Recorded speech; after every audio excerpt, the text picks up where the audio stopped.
శుద్ధి లేని ఆచారమదియేలా, భాండ శుద్ధి లేని పాకమేలా, చిత్తశుద్ధి లేని శివపూజలేలరా, విశ్వదాభిరామ వినురవేమ.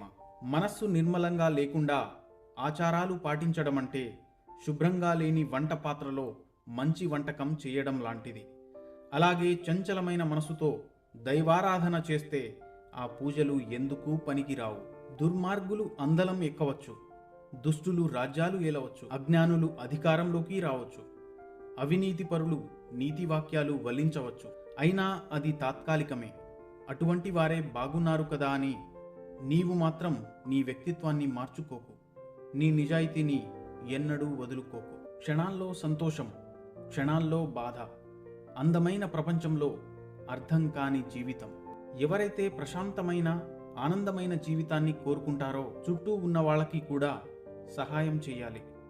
అంటే ఒకరి సంతోషం